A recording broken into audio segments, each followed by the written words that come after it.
give her own introduction. Welcome.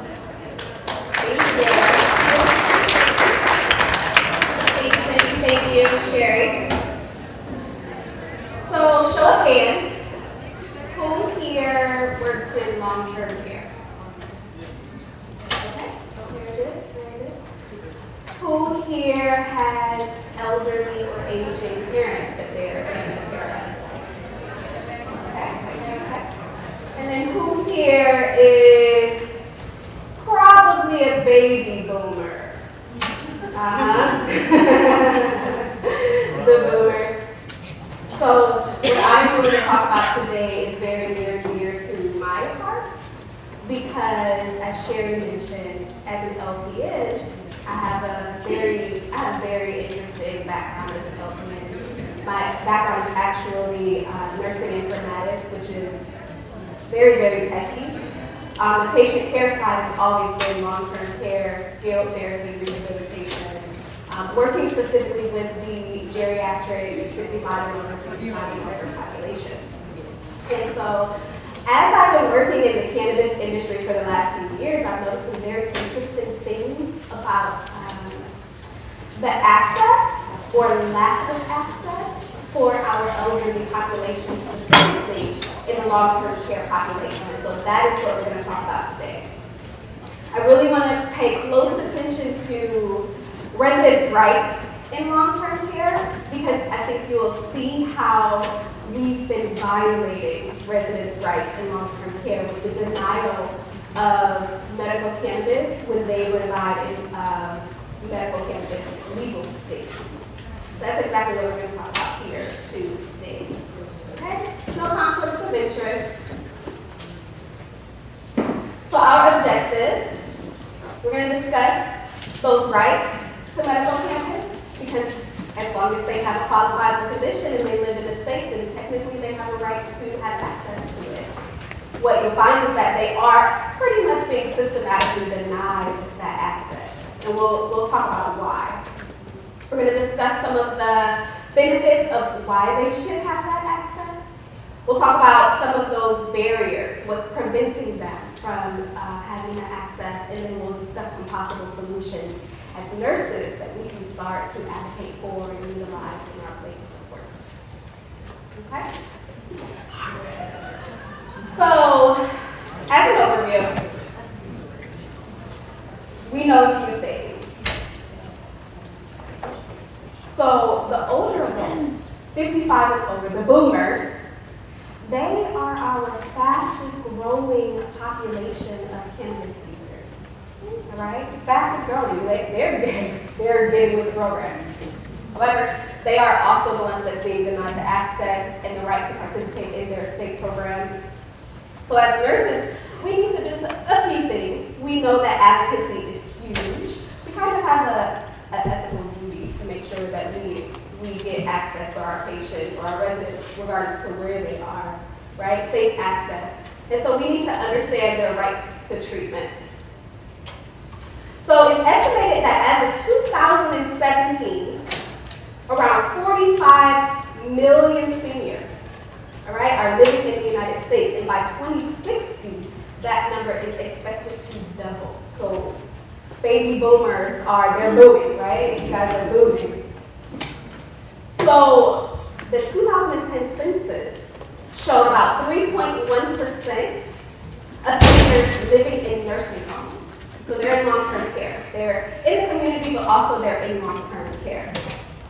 Okay, so this is where they go, obviously, to receive help with a lot of their comorbidities or activities of daily living or respiratory care. We'll talk a little bit more about those things later. But that number is huge, so keep that in mind. This is a huge population of residents or patients potentially that need this access.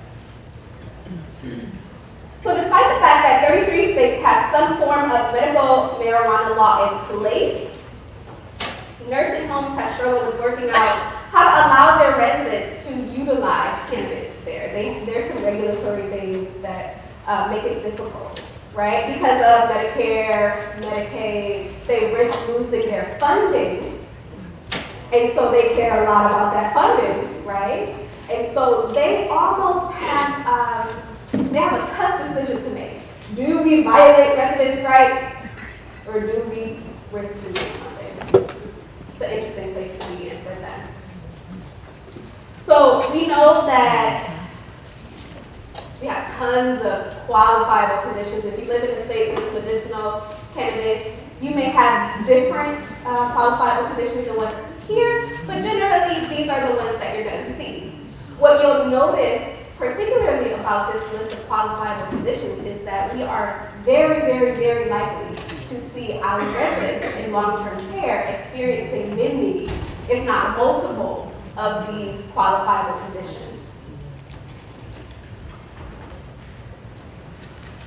So let's talk a little bit more about what is long-term care. Some of you said that you work in long-term care, so you probably already know. But long-term care involves a variety of services designed to meet a person's health or personal care needs during a short or long period of time. That comes from National Institute on Aging. So these services help people live as independently and safely as possible when they can no longer perform these activities for themselves, right? So they can be provided in a variety, long-term care can be provided in a variety of settings. Most of long-term care is happening at home. So we are taking care of our parents at home. They prefer to stay at home longer, and so that sort of in a way may place a burden on us to make sure that we're the caregivers for our parents at home. You may also find them in the community at assisted livings, adult daycares, and then certainly in the long-term care facilities, the skilled nursing facilities, and that. So we're seeing about 48% of our residents in long-term care, they're there with some type of mental disorder. 43%, they're going to have some type of somatic disorder, and then about 8% social, emotional. And we all know that cannabis is great for all of those things. So some risk factors that can lead to long-term care placement. Here's a few. Age, obviously, being the first one. So about 15% of people 85 years or older live in nursing homes compared to just 1.1% of people 65 to 74 years of age. So obviously, as we age, we're more likely to wind up in a nursing home. Other factors. Low income, poor family support. So maybe grandma only had one child and that child lives out of state. She's unable to take care of mom in the home. She places her into a skilled nursing facility. Functional mental disabilities, low social activity. Race and ethnicity is a huge one. Caucasians are more likely to wind up in nursing home facilities. So nursing homes, if you work there, you know that it's a lot of work. It's a lot of hard work. There's a lot of services that's happening in the long-term care facility, and we've gotten pretty advanced inside of the long-term care. I love having conversations with nurses that have never worked in long-term care, so you really kind of don't know. You know, you really have no idea what's really going down as in the long-term care facility. And it is a lot of hard work because all of these services are being rendered by the nurse, right? And she probably has anywhere between 25 and 30 or 40 different residents that she's taking care of. So it's a lot of work. Regardless, nursing facilities are able to provide really good care for IV, antibiotic therapy, respite care. Respite care happens a lot when families need that break. Drop, mom off just for a little while, get a break, come back and pick her up. Interestingly, some of those respite patients become long-term care residents after a while. Nutritional services, counseling, wound care, social work services, hospice and palliative care, skilled nursing care, respiratory care, and the respiratory care is being provided by the nurse. Not respiratory, we're not paid in respiratory. We're suctioning towards down the trachea. Post-op care, orthopedic care, recreational activities is a big one, as well as PT, OT, and speech therapy. So lots of services. long-term care is able to provide for our residents. So many of the residents that we see there, they're going to present probably with some form of dementia. Dementia is a big one, which also happens to be on our list of qualifiable conditions, right? We know that cannabis helps with dementia, with depression, and then pain is the biggie, right? That's the one that most cannabis users are using for. They're utilizing cannabis for some sort of pain, chronic pain. Certainly with all of the comorbidities that we can see inside of the resident or with the residents inside the nursing home, certainly pain is going to be a huge one. And so how then do we treat that pain right now? I'm asking you. Narcotics. That's right. So you can probably imagine, well, we're probably treating everything with pharmaceuticals. Let's just be honest. And that really was one of the reasons that I stepped away from the nursing home. I was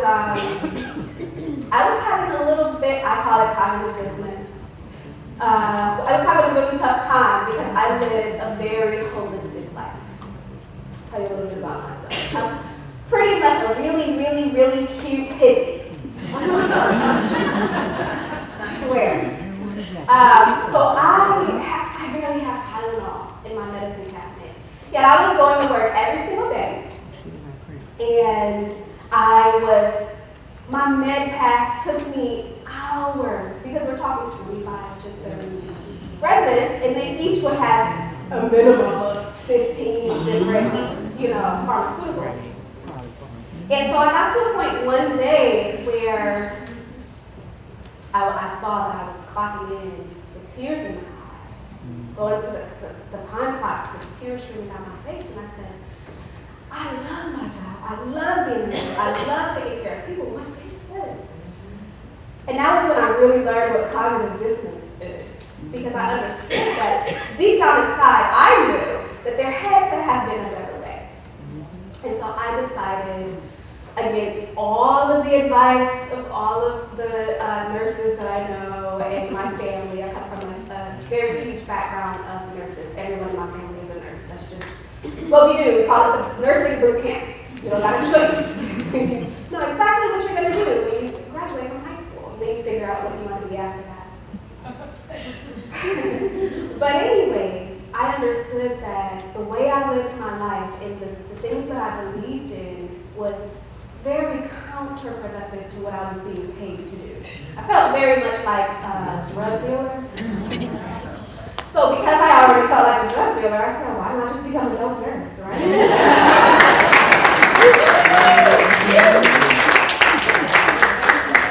So I'm actually a dope dealer now. Just kidding. Kinda. So anyways, I spent the majority of my time passing out narcotics, knowing that I would never swallow one of them myself. And so I felt like I was doing harm unintentionally, but still doing harm. I understood that there were a lot of side effects to these medications, and I just needed to find a better way. Okay? So we know that about 83% of our residents in long-term care is experiencing some form of pain. All right? And this is going to affect everything. This is going to affect their whole entire quality of life.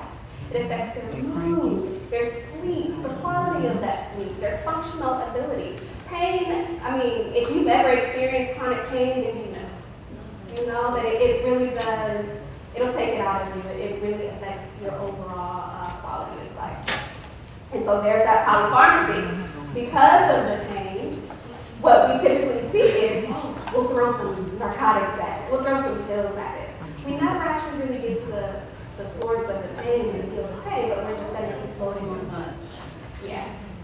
So polypharmacy probably was the single reason that I stepped away from bedside care. Okay? Briefly. So it's very common in elderly care. It happens when we see multiple new prescriptions at admission to the long-term care facility. I'll tell you, I have done admissions for residents that came to me with no prescriptions at home. By the time they left me, in 6 months' time, they went home with 10 prescriptions. And a lot of them don't want these prescriptions. We call this, so what tends to happen is a prescribing cascade. So imagine, if you will, grandma has hip replacement, she needs to go subacute for continual treatment. So she's going to go to a skilled nursing facility. When she leaves the hospital, what is supposed to happen is a med reconciliation. Okay? So she's supposed to, the physician is supposed to go through all of her medications that she was on while she was in the hospital. They are going to decide what is still appropriate for her to take once she's admitted into the long-term care facility. They will discontinue all of the rest, and then she'll be on her way. I can definitely say, working in nursing informatics, because it's my job to force those physicians, you need to do that med reconciliation, that they are not doing that med reconciliation most of the time. And so she will go to the facility with some medications that probably is not still in use for her. Once she arrives at the facility, the admitting physician will then also write their own medications or prescriptions, right? And then we start to see something happen where signs or side effects of the said medications are negatively affecting, and it looks like a new disease process, right? And so what happens next? Yes, that is prescribing cascade. So without discontinuing those other medications, now she's having a lot of adverse reactions. We're just going to dump more medications on top to try to fix that. Polypharmacy, it's a thing. Therefore, ongoing medication review is huge or so it should be, huge in long-term care. We want to do this to avoid that polypharmacy and reduce any harmful side effects of those medications. As a nurse, it is my job to really go after those physicians and say, hey, I really don't think it's appropriate for us to continue this particular medication. I will tell you, and you probably already know, it's not necessarily that easy all the time, right? Especially in home care, when you go into the house, there are 40 medications. Man, Great. there you go. 5 hours. Just to do the man right from the Just to do the man. If they even know where they is. And by law, you're supposed to say, you're supposed to within 24 hours have that medication reconciliation completed to make sure that there's not interaction. 2 weeks later, I'm calling doctor every day. We don't have time to call doctors. Every day. We're going to be focused on the issue here. So it's a If you can get in contact with them. You get it, sister. Yes. Sorry, I'm so Please, no, that's what we're doing here today. Okay, but we're going to have a wonderful discussion about this. So, some interesting stats. Alright, so we already know and we understand the value of medicinal cannabis to provide safe, effective release and management of mental, emotional imbalances, pain, enhance the quality of life. And so, as I stated before, for this reason, we're seeing a major boom in the boomer population turning to cannabis for relief. Because we are all learning that there is a much better, safer, gentler alternative. And so that is going to apply pressure to nursing facilities because a lot of these patients, they're already cannabis users outside of the community. They already know the benefits. So with a hip replacement going into a skilled nursing facility, they want to be able to bring that with them, okay? And they're also starting to ask about it within the facilities themselves. They talk, you see them in like little circles there, that they're talking, right? And so this is starting to apply pressure to the nursing facilities. They're starting to ask, why can't I have my cannabis? Right? So more and more nursing facilities are needing to figure out a way to make this available to them. All right, so demographic trends among older cannabis users in 2016 says that we saw an increase of cannabis use of 58% for the ages of 50 to 65. We saw an increase of 250%.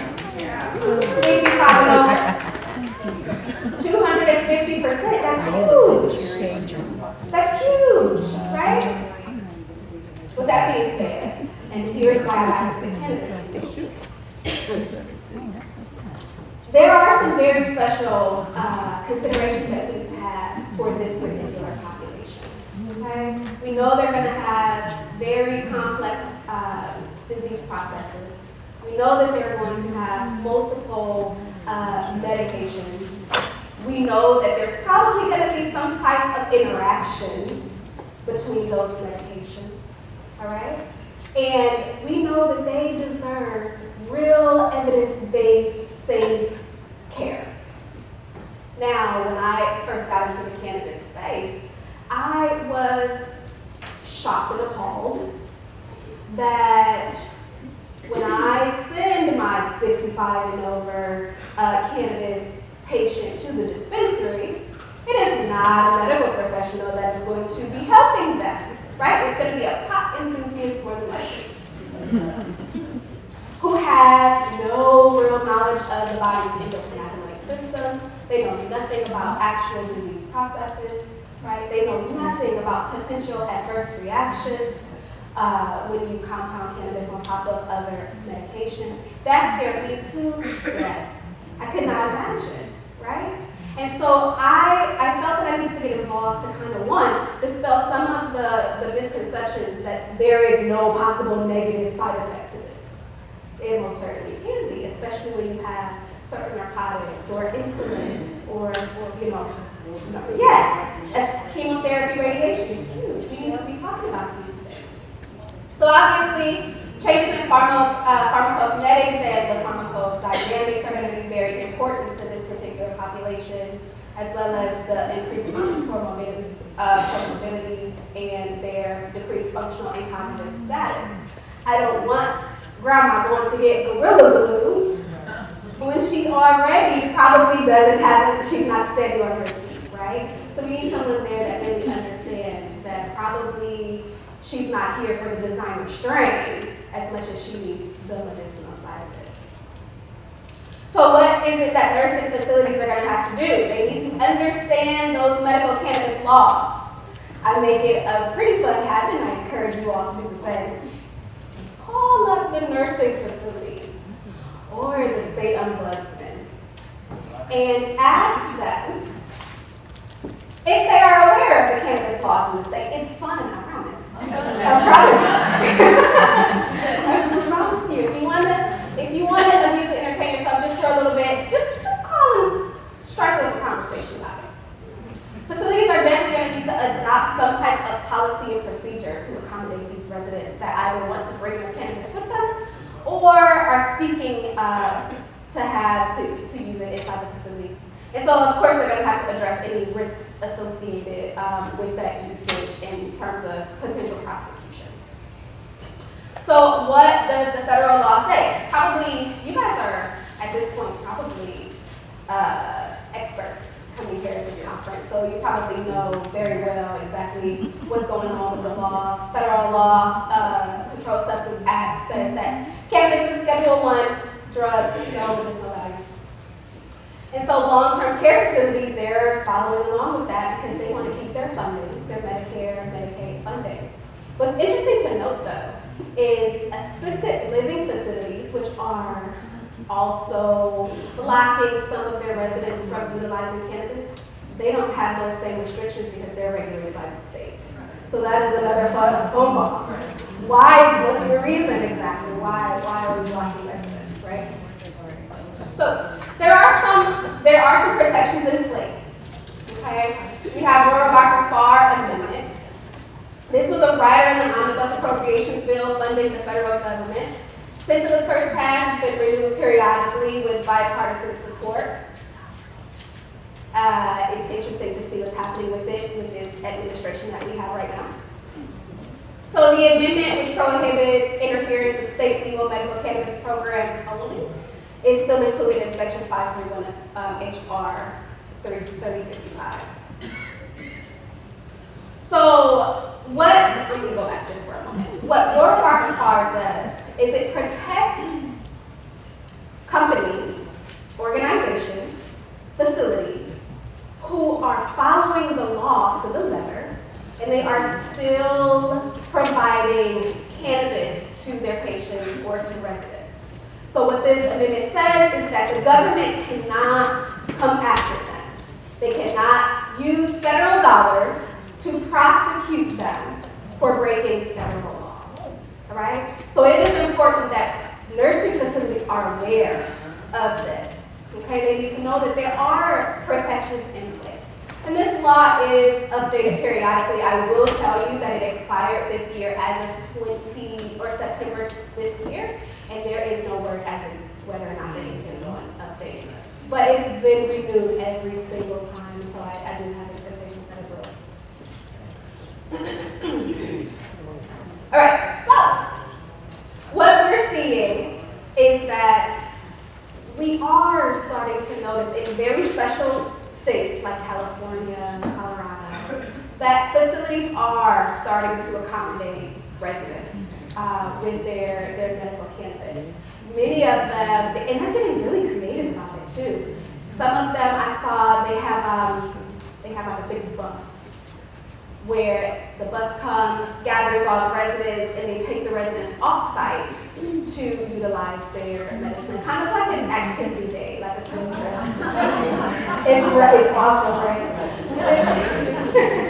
And they will transport them back to the facility.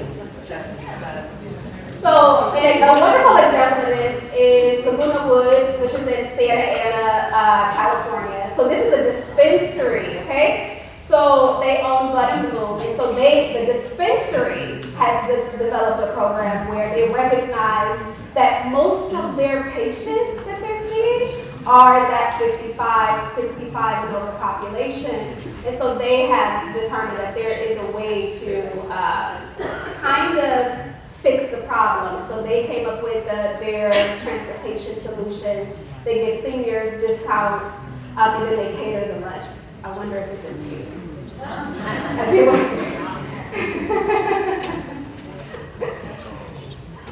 Hebrew Home. So the Hebrew Home at Riverdale actually provides for us a wonderful model, okay? Hebrew Home in New York, what they did was they determined that they were not going to violate residents' rights, okay? So they developed a model program that actually fits with federal laws. They can remain compliant. And so we're gonna refer to Hebrew Home and what they're doing, kind of as a model as we begin to discuss potential solutions. All right? So I think now is a really good time that we discuss residents' rights, because this is the biggie. Understanding those residents' rights within long-term care facilities is going to be important in order to us to effectively advocate. In order for us as nurses to advocate for access for cannabis, all right? So residents' rights are guaranteed by the federal 1987 Nursing Home Reform Law. And this law requires nursing homes to promote and protect the rights of each patient, or each resident, sorry. So each resident is going to receive a copy of the Bill of Rights upon admission of the facility. They are made very aware of what their rights are. You're going to find the Bill of Rights posted throughout the facility, pretty much everywhere.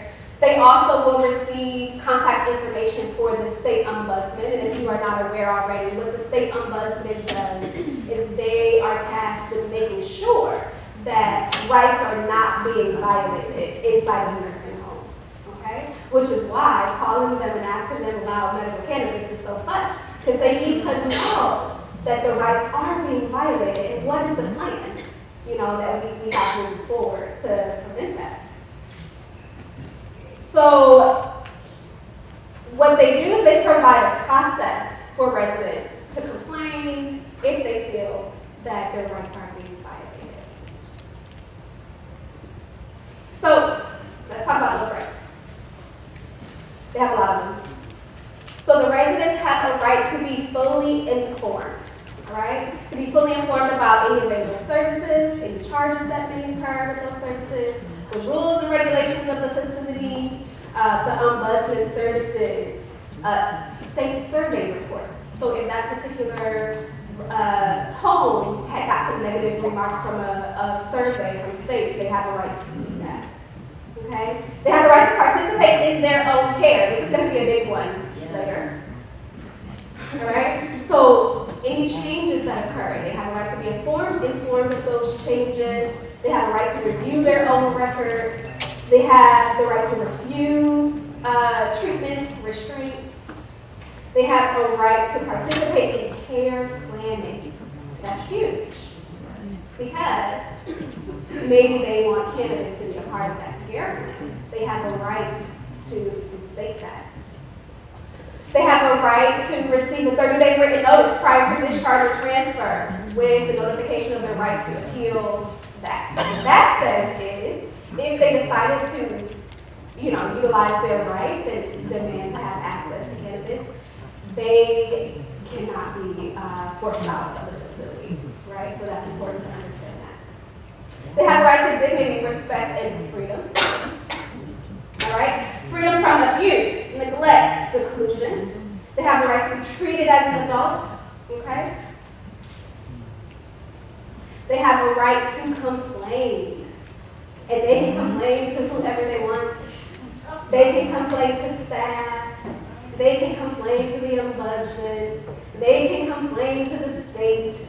They can complain to whoever they want to. That's their right to do that. Privacy and confidentiality, they also have a right to that. Unrestricted contact with any person of their choice. Okay? Privacy with mail, medical services, their finances, all of the typical things. Visits, this is a huge one as well. Because residents have the right to decide to have visits from an outside physician that knows about the endocannabinoid system, that is very aware of the benefits of cannabis, to come into the facility unrestricted and work with them in their family. And then they have the right to independent choices to make decisions based on their needs, their preferences. If they have a preference for cannabis, we have to respect that right, right? And then to participate in community activities and such. So lots of rights. A person living in a long-term care facility maintains the same rights as an individual living in a larger community. This is important. The reason that this is important is because if Ruth, I love using Ruth, is there any Ruths in the room? I think I've taken care of at least 100 Ruths. Yeah. If Ruth was living at home and she decided that she wanted to utilize medical cannabis because she has 3 of those qualifiable conditions, she has the right to do that, right? Once Ruth goes to live in the residential community, she still has those same rights because she is still a resident of the state, okay? So it's really important to understand that. And so that right there is the whole reason behind Hebrew Home's model of care, because they understood that these are still residents of New York City. Why should we discriminate against them, right? Because they're living in nursing homes. All right, so breaking down rights to participate in their care. That includes their assessment, care planning, treatment and discharge, refusal of medication and treatment. So if she decides, I no longer want to do opioids for the treatment of pain, I want to try something else, she has a right to do that, as well as to access her medical record and request a physician not employed by the facility. Okay? She is not forced to be taken care of by the facility's physician. She can have someone else come in if she wants to. Certainly, it's going to come out of her own pocket. Okay? So this is definitely going to be a major factor for our residents in long-term care, and you'll see that as well when we really take a look at what Hebrew Home is doing. Because the residents that they worked with, they did a really, really cool study. But many of the residents could not participate because they cannot afford to participate in the study, which is really, really unfortunate. I look forward to a day where we can have some solutions for residents to have access, even if they can't afford it. Obviously, it's not covered by health insurers, so that's that out-of-pocket expense. So let's talk a little bit more about SNFs compliance and funding. We know that they get Medicare and Medicaid funding, and so what that means is all of their employees are prohibited from purchasing, storing, or administering cannabis or any Schedule I controlled narcotics on site. Doing that, it deliberately affects their potential to have their Medicare and Medicaid funding taken away from them. So we can develop some really creative solutions to work around this, right? I can see like the wheels are already turning.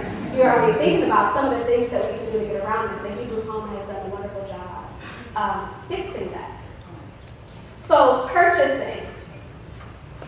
What Hebrew Home has done and what I propose that we all can do is to have those residents purchase their cannabis themselves or a designated caregiver that can go to the dispensary, purchase on their behalf, either bring that back to the facility for them or medicate off-site. Storage is huge. So we can't store cannabis like we do every other narcotic in the double locked drawer. But so what we can do is either have the residents store that cannabis off-site with family members, or what Hebrew Home did was they provided personal lock boxes for residents. The resident is the only one with the key, okay? This becomes their private property. No one in the home is allowed to access their private property. And so that is kind of like a creative way to keep it on site without risking that funding.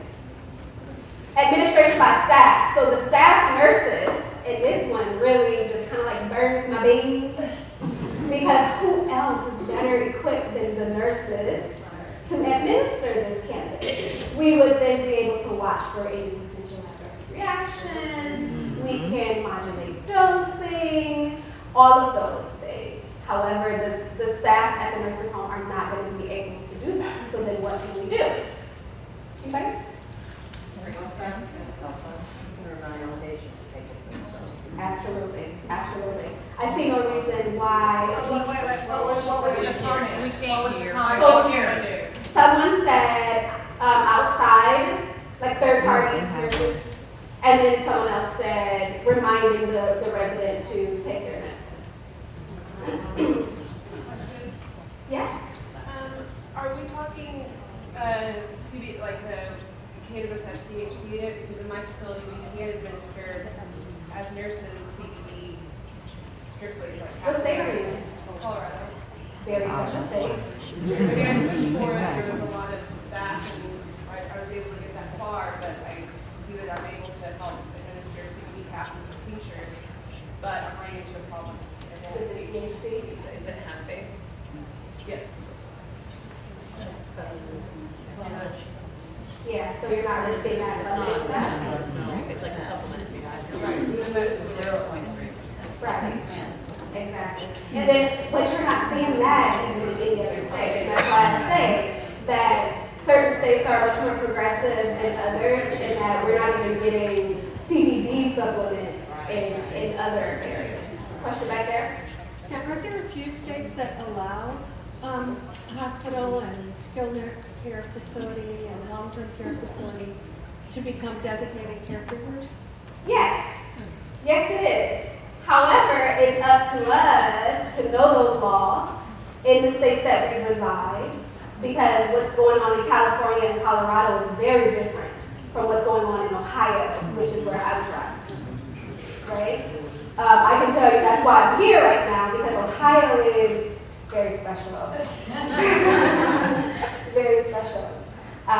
So we talked about third-party nurses coming in. I see no reason why, just like the hospice nurse comes in, she has her patients or her residents that she's seeing. She becomes a part of the interdisciplinary team. We work together, I report back to her the changes that I'm noticing, and the resident receives wonderful care. I see no reason why cannabis nurses can't come into the facility.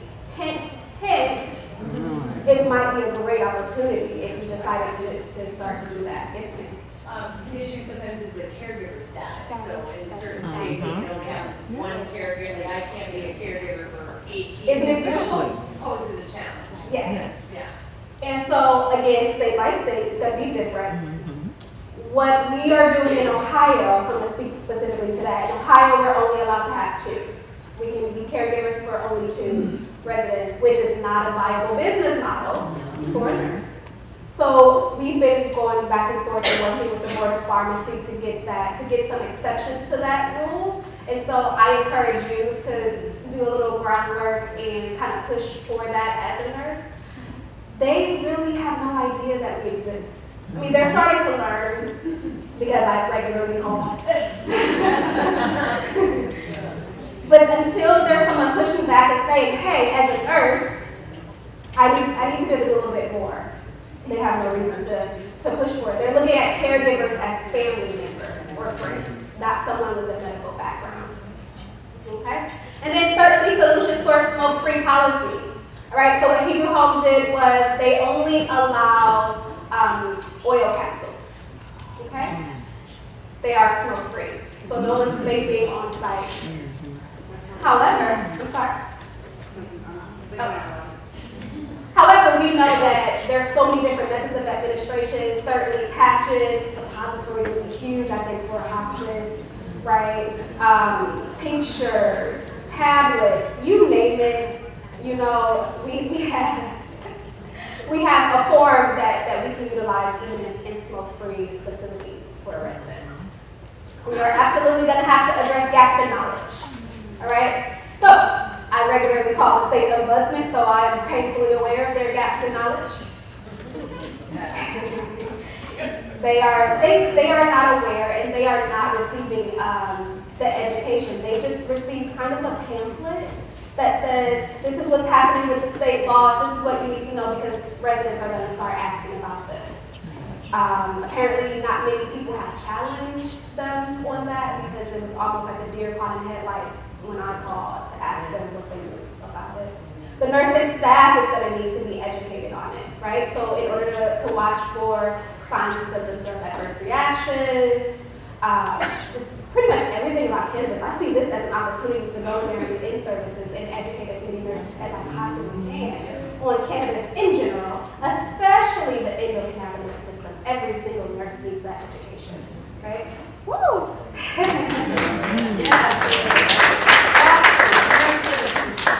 Psychiatrist, physical therapist, your dietitian needs to be as comfortable with this as every nurse on the planet. Absolutely. And I'm passionate about it. I love that passion. Yes. So we need to be talking to them about the ECS, dosing, methods of administration, possible drug interactions, and then the state nursing practice laws, which are going to be different for each state. All right. So back to Hebrew Home. This is a chart, if you guys want to take a picture of it, of what Hebrew Home has found with their program. Okay. So what they did was they admitted a handful of residents, based on whether or not they had a qualifiable condition, whether or not they were able to self-administer, and also if they could afford it, obviously. And then they did some studies on what happened once they participated in this program, okay? So it's a very mixed study. Many of the residents that participated in the study had some form of pain, all right? There was two actually, that had Parkinson's, so some cognitive things going on. And then seizures, it was 3 that had Parkinson's. And so what we found is that everyone that had pain saw a moderate decrease in their pain. I'm preaching to the choir here. You guys all know, right? You all know. It's wonderful that we're actually getting these studies in. that shows when you give access to the residents that there are major benefits. And so therefore we need to continue to start programs like this. And I say every facility, every single one. Were they given CBD or THC? They were given whole plant, they were given whole plant, but they were given in the capsule, so it did have THC, it wasn't just CBD. Because THC is wonderful, right? We want to see that. We want to see some THC. I want to see that. I want to see some THC with the CBD. All right, so we already talked about those solutions. Third-party caregivers. I'm going to drop this hint in, just in case for everybody in the back. This is, right? It's a wonderful business opportunity, right? To be that third-party nurse that goes in to consult with the nurses that are unable to provide the services in the home. Personal property lockboxes or off-site storage is another viable option. So Congressman Earl Blumenauer. What's that? She said that's not Earl. Oh, no.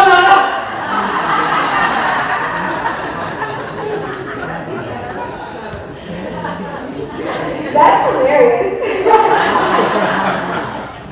That is not Earl. So, what Congressman Earl Blumenauer had to say about smoking in general, he's from Oregon, anyone from Oregon here? So, he's been fighting for universal health care and criminal justice reform and ending the failed war on drugs. It was a major failure. All right, and he had a few things to say about smoking in general, but also cannabis. So I'm going to read what he had to say about this, and I'm going to paraphrase. But he said, if we were rescheduling drugs today, cannabis probably wouldn't be scheduled at all. And what would be a Schedule 1 is tobacco.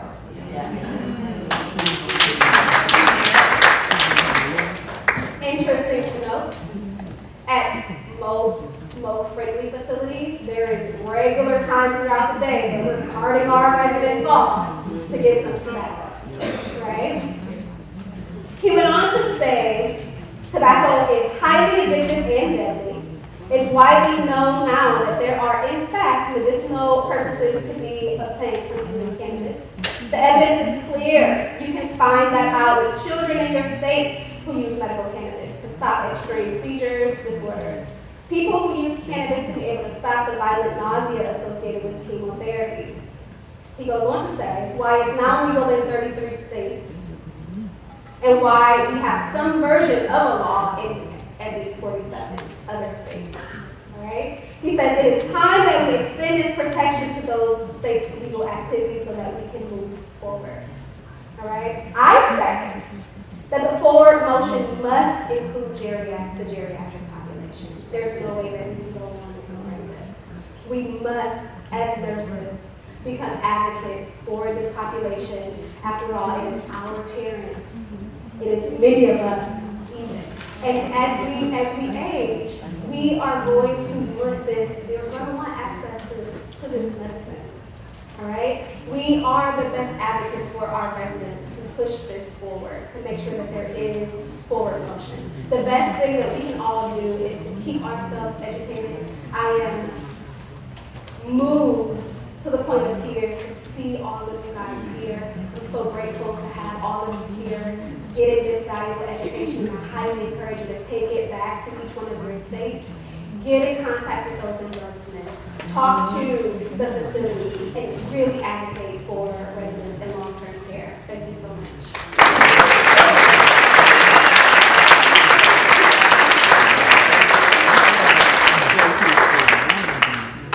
All right, so we have a little bit of time for more conversation.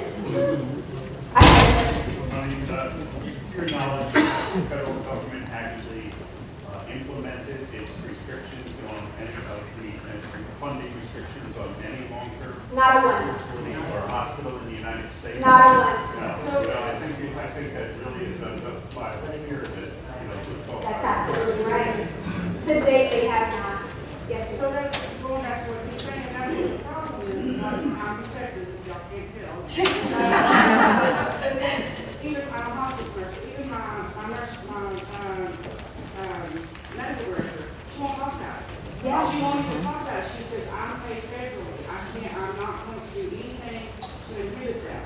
So how do you get past that? I have no votes. I have, What's not rebuttal? Go for it. I work hospice, and I've talked to my medical director and the chief nursing officer, and, the rebuttal to that is, well, our state hasn't, Texas doesn't have medical, though, does it? No, we have met, 25% of these. Okay, well, our patients have rights, we're violating their rights, not even offer this talk about it, like, Correct. this is part of what we have, like, I go back to patient rights all the time, because if it's available in the state, you're doing a disservice to our the patients, patient. not even let them know. We have an obligation and an ethical duty to let them know that this is an option, and whether they choose to utilize it or not is up to them.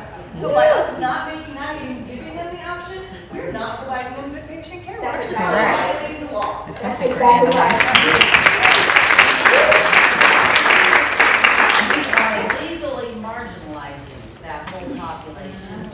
We Yeah. are nationally, legally marginalizing. That's absolutely right. That's the issue there. And we need to also add that the American Nurses Association does support this, as well as the Council on State Boards of Nursing. So we have support. That would be a great So many idea. director of nursing not paying attention to nursing leadership.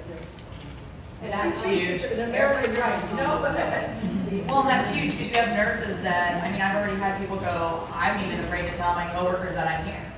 Yeah.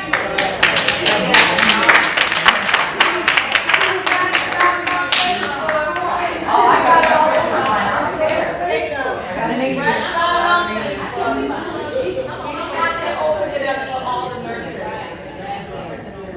It really goes back to what you said about that ethical obligation. As nurses, we must do that. And so there are things that we can do. Certainly one of the things that Hebrew Home, what they did was they do regular staffing services. They have a flyer that they printed up. They give a copy to every single resident, even if they're not participating in the program, to keep them informed about their options. They also give that flyer or that handout to their employees. They give it to family members. They invite them to those in-services so they are getting that education. And then that same flyer will be used as pushback and say, well, here are the facts. Here's why. I've also gone in that financial, because when you talk to these companies, it's about money. So you can talk about how you can save the hospice money, and I talked right to my medical director, right as I gave my 2 weeks notice. And I said, you really need to be looking at the cost benefit analysis of this was to see that, we're using less opioids, we're using less benzodiazepines, I do crisis care at the end of life. We use so much medication, we threw out so much medication, it drove me insane. My patients who use cannabis, they used a lot less of it, and they were aware and had those moments with their family that they didn't get when they were so sick.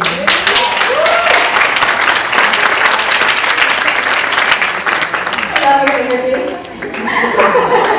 No sleep last night. So I have a quick question. I'm Cynthia from New York, and it's crazy because literally the Evil Woman's down the block from me, so I'm really excited about this, and I'm going to continue the research on this. There was also a hospice care end-of-life facility that also in Connecticut that also did a research project. Unfortunately, it was only with 25 patients, and the results weren't as strong. But this is again starting the conversation of incorporating this in normal day-to-day practice. The issue is, and just me specifically focusing on end-of-life care, I have patients that need a high dose of THC. Even as a third-party nurse, how can I incorporate that in, again, because it's still federally illegal. Like that gap, I still don't understand how we are able to bridge that. Because I can provide you as much education as possible, but if you can't, one, afford the product, which is number one, and two, even the dosing of it, like how are we able to cross that gap? Yeah, those are some of the issues that we're gonna have to. We're gonna stand up, we're gonna do. Oh, absolutely.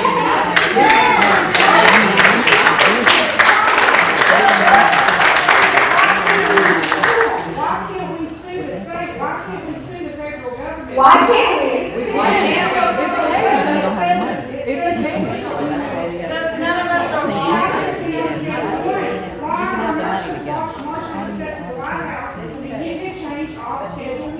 Something tells me that now we're going to be nurses.